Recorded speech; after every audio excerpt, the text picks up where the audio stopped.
नमस्कार, आप देख रहे हैं सुबह 9 बजे की खबरें। मैं हूं दीपक डोभाल। शुरुआत हेडलाइंस के साथ। विपक्ष का सरकार को अल्टीमेटम, कहा 20 जून तक घोषित करें राष्ट्रपति उम्मीदवार, नहीं तो 21 को करेंगे प्रत्याशी का ऐलान।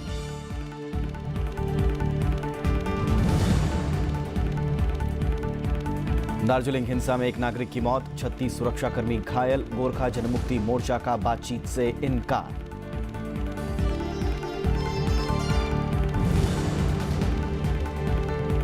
पुलवामा जिले में आतंकियों ने की एक नागरिक की हत्या, श्रीनगर के 7 थाना क्षेत्रों में कर्फ्यू, मुख्यमंत्री ने की बातचीत की अपील।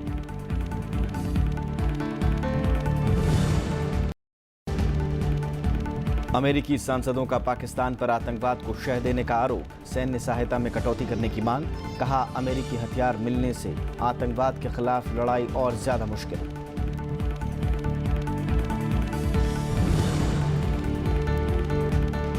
चैंपियंस ट्रॉफी का फाइनल आज, भारत पाकिस्तान होंगे आमने सामने, हॉकी में भी दोनों टीमों के बीच टक्कर।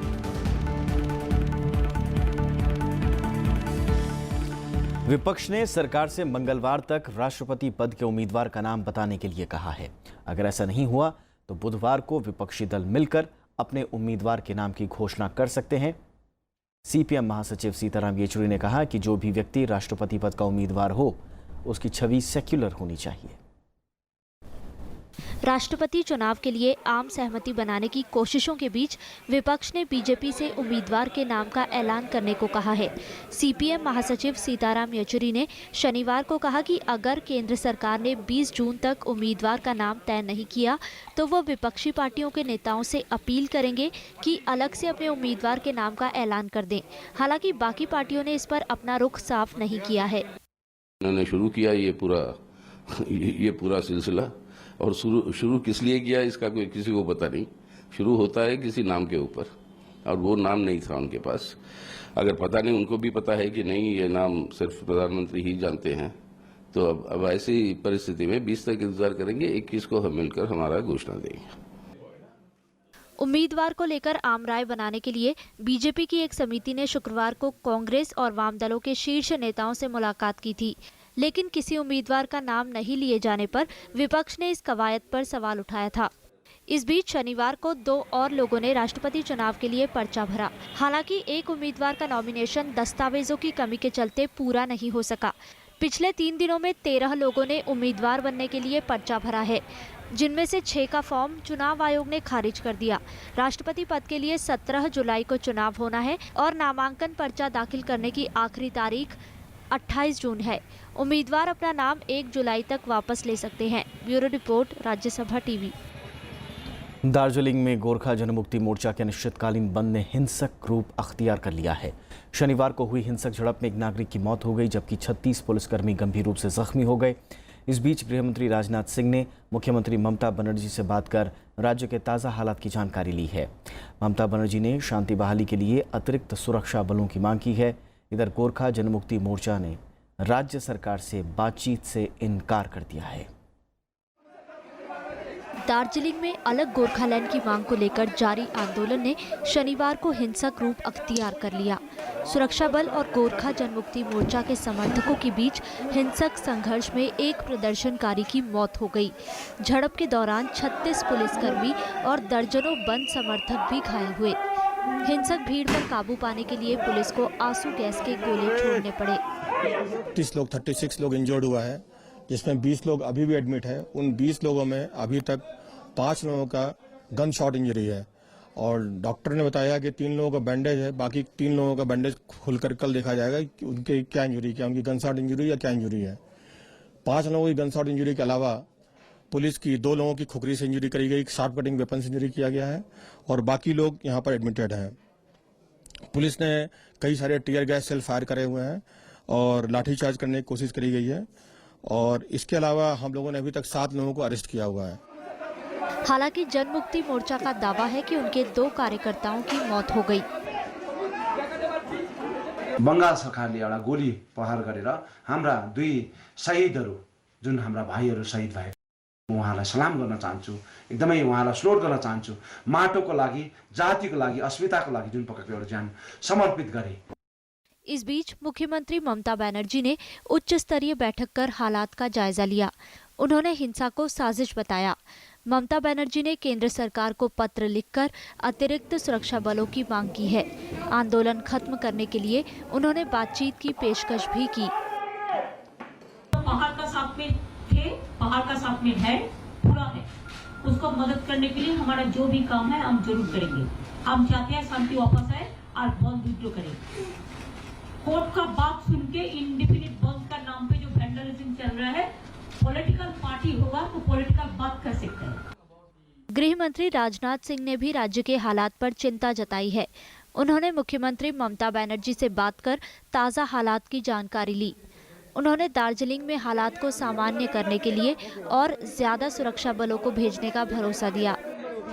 बंद का असर सबसे ज्यादा पर्यटकों पर पड़ा है। देशी और विदेशी पर्यटक दार्जिलिंग में फंसे हुए हैं। दुकानें और होटल बंद होने से पर्यटकों को खाने पीने की किल्लत का सामना करना पड़ रहा है। Everything's been closed, so you haven't been able to buy food or anything from any shops, and also military, like there's always police around and always military around, and there's just some like form of tension. It's like a tension. Gorkha Janmukti Morcha ने सरकारी स्कूलों में बांग्ला भाषा को अनिवार्य बनाने के खिलाफ आंदोलन शुरू किया था, लेकिन अब आंदोलन अलग गोरखालैंड की पुरानी मांग तक पहुंच गया है। Bureau report, Rajya Sabha TV. Pulwama में बीती रात आतंकियों ने एक और नागरिक की हत्या कर दी। इससे पहले आतंकियों ने सीआरपीएफ कैंप पर हमले की नाकाम कोशिश की। 3 आतंकियों के मारे जाने के बाद तनाव को देखते हुए श्रीनगर के 7 थाना क्षेत्रों में कर्फ्यू लगा दिया गया है। इस बीच महबूबा मुफ्ती ने एक बार फिर से लोगों से शांति बनाए रखने की अपील की है। ये तस्वीरें हैं आतंकी हमले में मारे गए पुलिसकर्मी तस्वीर अहमद को मिली आखिरी विदाई की। श्रीनगर में पूरे राजकीय सम्मान के साथ उन्हें सलामी दी गई। तस्वीर अहमद उन 6 पुलिसकर्मियों में एक थे जिनकी आतंकी हमले में कल जान गई। बहुत बड़ा नुकसान हुआ, हम ये बयान ही नहीं कर सकते हमारा कितना नुकसान हुआ है, हम इसकी भरपाई नहीं कर सकते। जम्मू कश्मीर पुलिस ने इस हमले के पीछे लश्कर तैयबा के हाथ का दावा किया। डीजीपी एसपी वैद्य ने कहा कि बशीर लश्करी की अगुवाई में आतंकियों ने पुलिसकर्मियों पर हमला किया। पुलिस बशीर लश्करी की तलाश में जुटी है। दूसरी तरफ अनंतनाग के बिजबेहरा इलाके में सुरक्षा बलों ने लश्कर तैयबा के 3 आतंकियों को मार गिराया। इसमें लश्कर आतंकी जुनैद मट्टू भी शामिल है। We had a specific information input about the presence of Lashkar terrorists, 3 of them, and the house was cordoned. The exchange of fire started, and in which these 3 terrorists have been eliminated. Police और आतंकियों के बीच गोलीबारी में 2 नागरिकों की भी मौत हो गई। इसके बाद अलगाववादियों ने घाटी में प्रदर्शन शुरू कर दिया। कई जगहों पर बंद देखने को मिला। जम्मू कश्मीर विधानसभा के विशेष सत्र में विपक्षी कांग्रेस और नेशनल कॉन्फ्रेंस ने भी दोनों नागरिकों की मौत पर सदन में प्रदर्शन किया। नेशनल कॉन्फ्रेंस ने सदन के बाहर भी विरोध जताया।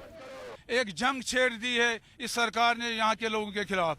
हम कहते हैं ये जंग बंद करो। जिस तरह मौसमों को मारा जा रहा है, जो दावा कर रहे थे कोलेस्ट्रॉल डैमेज नहीं होगा, कल 12 मकान उड़ा दिए इधर। रक्षा मंत्री अरुण जेटली ने पुलिसकर्मी मौत पर शोक जताते हुए लश्कर तैयबा के हमले को कायराना करार दिया है। पीएमओ में राज्य मंत्री जितेंद्र सिंह ने उम्मीद जताई है कि जल्द ही कश्मीर में हालात सामान्य हो जाएंगे। दूसरी तरफ सेना अध्यक्ष बिपिन रावत ने कहा कि कश्मीर में हालात सामान्य बनाने के लिए जरूरी कार्रवाई की जा रही है। Some parts of the South Kashmir are indeed troublesome, but necessary actions are being taken to ensure that the situation there is soon brought under control. अलगाववादियों की तरफ से बंद के ऐलान के बाद कई जगहों पर पुलिस ने आवाजाही रोक दी है। श्रीनगर, कुलगाम और पुलवामा जिलों में पुलिस ने कई तरह की पाबंदियां भी लगा दी हैं। Bureau report, Rajya Sabha TV.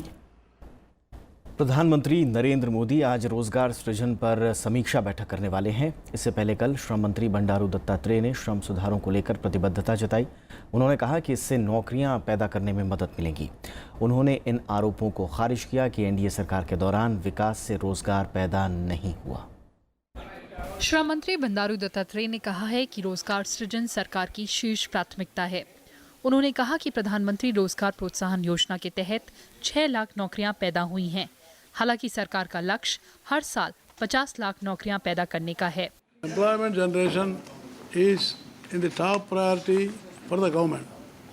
That's why the beginning itself, this government made a Prime Minister 3 flagship programs are there. One program is Make in India program. Second one is Skill India program. श्रम मंत्री ने कहा कि भारत ने अंतर्राष्ट्रीय श्रम संगठन की 2 संधियों को स्वीकार कर लिया है। ये दोनों संधियां बाल मजदूरी खत्म करने से जुड़ी हैं। इनका मकसद बच्चों को बुनियादी शिक्षा प्रदान करना है। इनके साथ भारत ने अंतर्राष्ट्रीय श्रम संगठन की 8 संधियों में से 6 को मंजूर कर लिया है। 2 conventions. Now 99% of child labor in the world covered by Convention 182.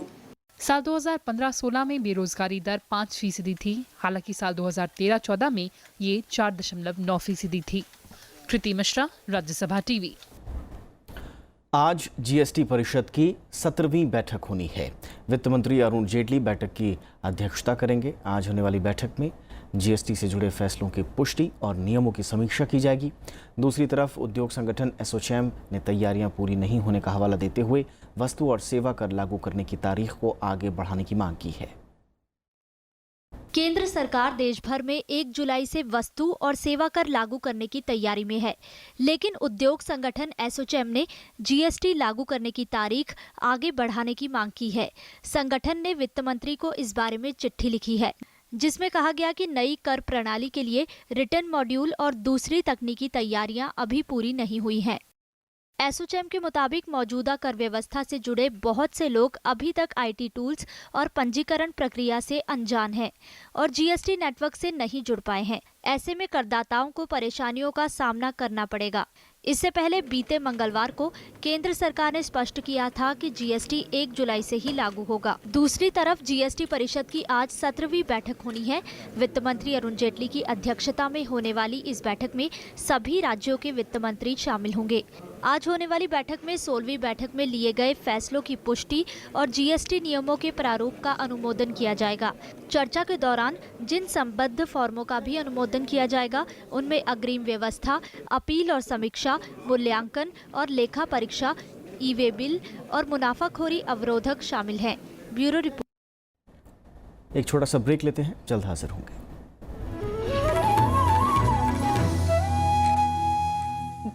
ठुकराओ अब के प्यार करो, मैं 70 का हूँ।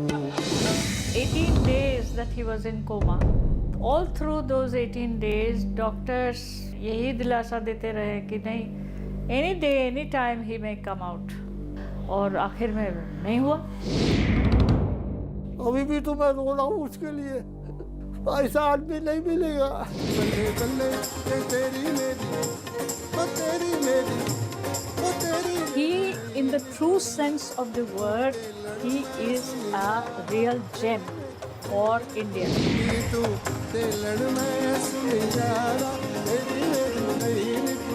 एक बौछार था वो शख्स, बिना बरसे किसी अब्र की सहमी सी नमी से जो भिगो देता था। देखिए सारे जग को जीतकर कैसे खामोशी से चला गया जगजीत।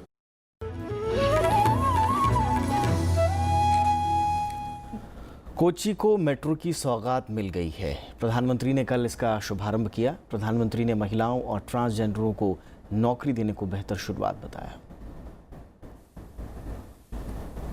प्रधानमंत्री नरेंद्र मोदी ने शनिवार को कोच्चि मेट्रो के पहले चरण का उद्घाटन किया। इस मौके पर केरल के राज्यपाल पी सदाशिवम, मुख्यमंत्री पिनराई विजयन और केंद्रीय शहरी विकास मंत्री एम वेंकैया नायडू मौजूद थे। प्रधानमंत्री ने शहरों में परिवहन के आधुनिक साधनों पर जोर दिया। उन्होंने कहा कि सरकार आधुनिक ढांचागत परियोजनाओं को तेजी से लागू कर रही है। Also focusing on next generation infrastructure, which includes logistics, digital and gas grid. A number of initiatives have been taken by us to enhance public transport, particularly in the cities.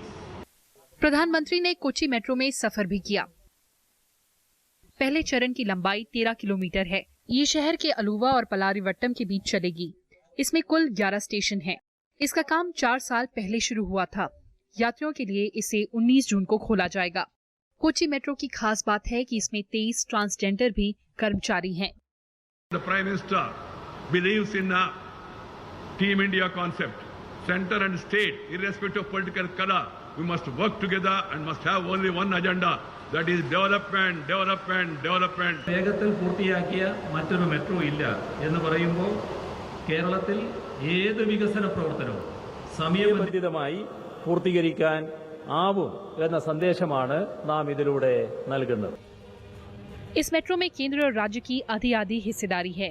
Kochi metro की कुल लागत 5,000 करोड़ रुपए से अधिक है। केंद्र ने अब तक 2,000 करोड़ रुपए की मदद दी है। Bureau report, Rajya Sabha TV.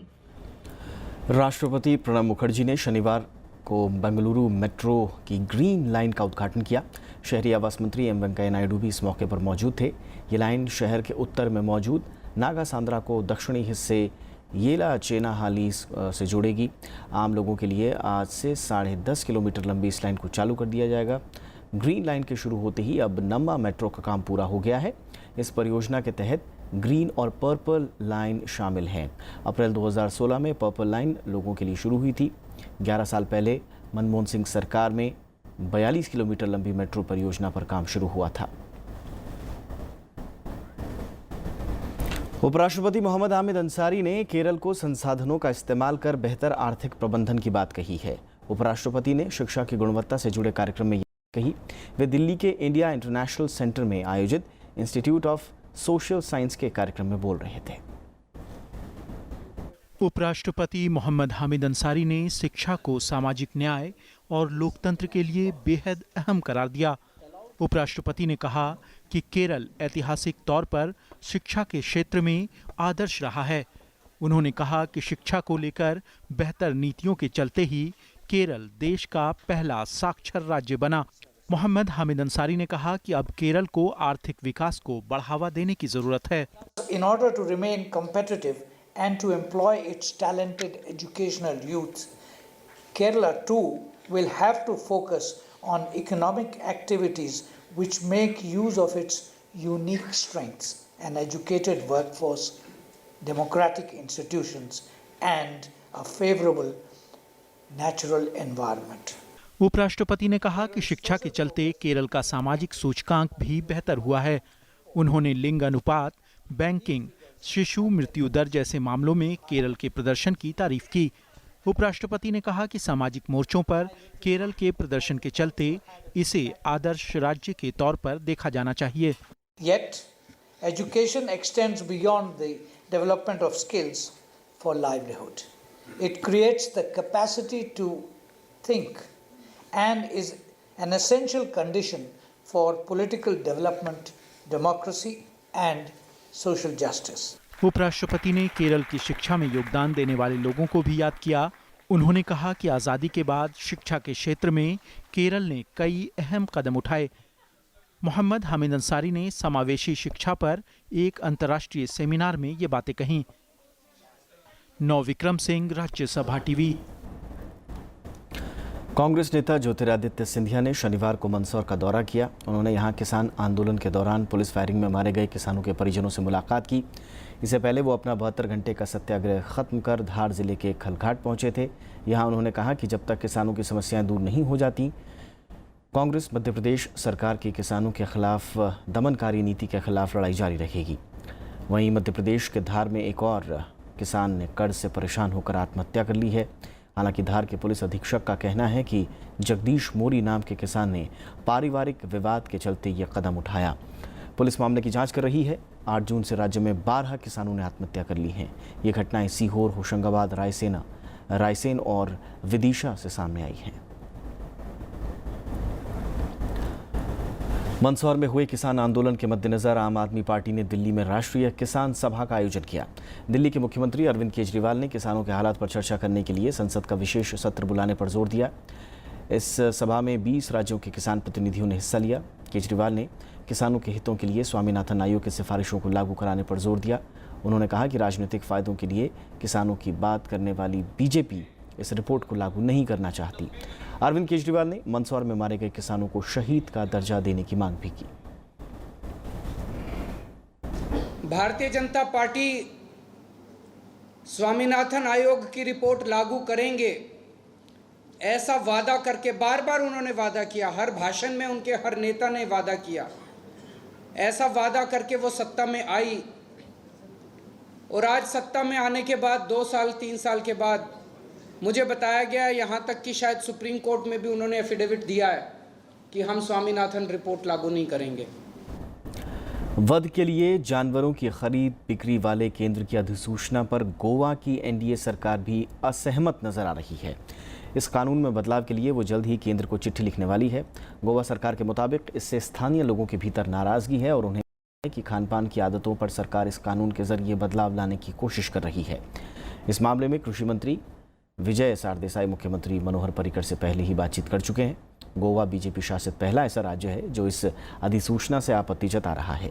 इससे पहले केरल और मेघालय विधानसभा ने सर्वसम्मति से इस अधिसूचना के खिलाफ प्रस्ताव पारित किया, जबकि पश्चिम बंगाल और कर्नाटक ने कानून पर गहरी नाराजगी जताई। मेघालय के री भोई जिले में मूसलाधार बारिश के बाद कल भीषण भूस्खलन हुआ। इसमें 3 लोगों की मौत हो गई और 9 जख्मी हैं। हादसे के बाद से 2 महिलाएं लापता हैं। राज्य के कई और हिस्सों में भी भूस्खलन की खबर है। पूर्वोत्तर के कई दूसरे राज्यों में बारिश ने गर्मी से राहत दी है।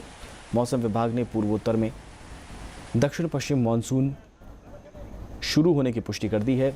इधर राजधानी दिल्ली में बारिश के बाद कल मौसम सुहावना रहा। पंजाब हरियाणा में भी गर्मी कम हुई है। यहाँ अगले 24 घंटे में बारिश और तूफान की संभावना है। उत्तर प्रदेश के कई इलाकों में भी बारिश और तूफान आ सकता है। राजस्थान का कोटा 41.3 डिग्री सेल्सियस तापमान के साथ सबसे गर्म इलाका रहा। अमेरिका के 2 सांसदों ने पाकिस्तान पर आतंकवाद को शह देने का आरोप लगाया है। साथ ही पाकिस्तान को दी जाने वाली सैन्य सहायता में कटौती करने की मांग भी की है।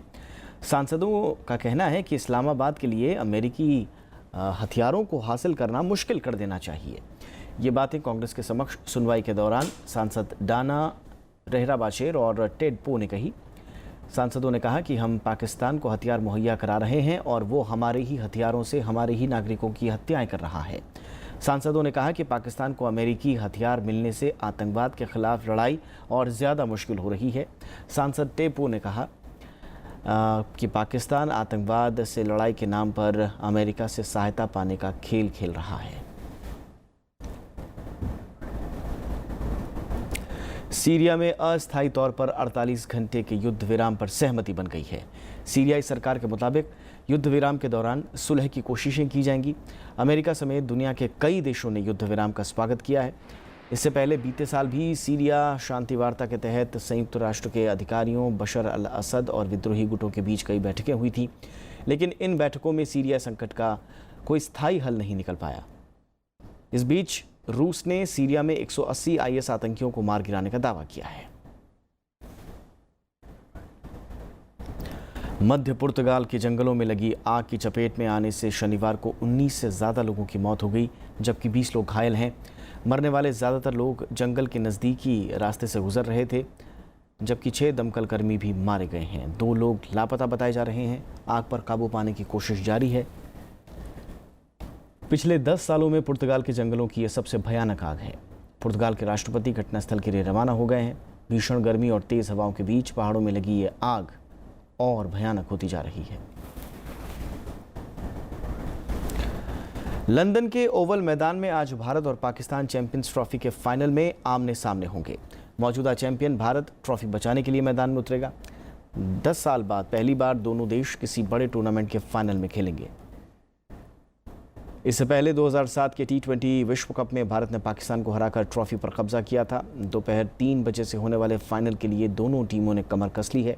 भारत ने बांग्लादेश को एक तरफा मुकाबले में 9 विकेट से हराकर फाइनल में जगह बनाई, जबकि मेज़बान इंग्लैंड को हराकर पाकिस्तान फाइनल में पहुंचा। इस टूर्नामेंट के लीग मैच में भारत पाकिस्तान को हरा चुका है। विश्व हॉकी लीग के अगले पूल मैच में आज भारत चिर प्रतिद्वंदी पाकिस्तान से भिड़ेगा। कल लंदन में खेले गए सेमीफाइनल्स के पूल बी में भारत ने कनाडा को 3-0 से हरा दिया। भारत के लिए एसवी सुनील, आकाशदीप सिंह और सरदार सिंह ने गोल किए। इस जीत से भारत ने लगभग टूर्नामेंट के क्वार्टर फाइनल में जगह बना ली है। पाकिस्तान के लिए भी आज का मैच अगले दौर में जाने के लिए बेहद अहम है। ये मैच शाम 6:30 बजे से खेला जाएगा। भारतीय हॉकी टीम ने पिछले साल पाकिस्तान को सुल्तान अजलान शाह कप और एशियन चैंपियंस ट्रॉफी में हरा दिया। इंडोनेशिया सुपर सीरीज के फाइनल में आज भारतीय बैडमिंटन खिलाड़ी के श्रीकांत और जापान के काजुमा सिसिकाई के बीच मुकाबला होगा। श्रीकांत का ये चौथा सुपर सीरीज फाइनल मुकाबला है। $1 करोड़ की इनामी सीरीज के फाइनल में जगह बनाने के लिए श्रीकांत ने कल सेमीफाइनल मुकाबले में दुनिया के नंबर 1 खिलाड़ी कोरिया के सान वन हो को 21-15, 18, 21, 24, 22 से हरा दिया। 1 घंटे 12 मिनट चले इस मुकाबले में श्रीकांत शुरू से ही कोरियन खिलाड़ी पर हावी रहे। इससे पहले वे अप्रैल में सिंगापुर फाइनल का मैच खेल चुके हैं। श्रीकांत 2014 का चाइना ओपन और 2015 में इंडियन ओपन जीत चुके हैं। और आखिर में हेडलाइंस एक बार फिर से। विपक्ष का सरकार को अल्टीमेटम, कहा 20 जून तक घोषित करें राष्ट्रपति उम्मीदवार, नहीं तो 21 को करेंगे प्रत्याशी का ऐलान।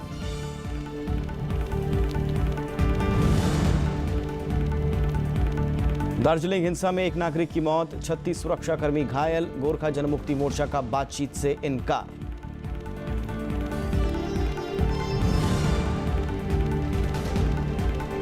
पुलवामा जिले में आतंकियों ने की एक नागरिक की हत्या, श्रीनगर के 7 थाना क्षेत्रों में कर्फ्यू, मुख्यमंत्री ने की बातचीत की अपील।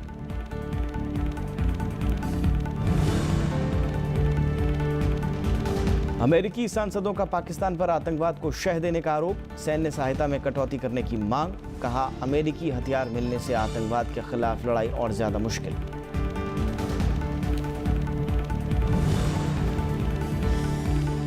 और चैंपियंस ट्रॉफी का फाइनल आज, भारत और पाकिस्तान होंगे आमने सामने। हॉकी में भी दोनों टीमों के बीच टक्कर।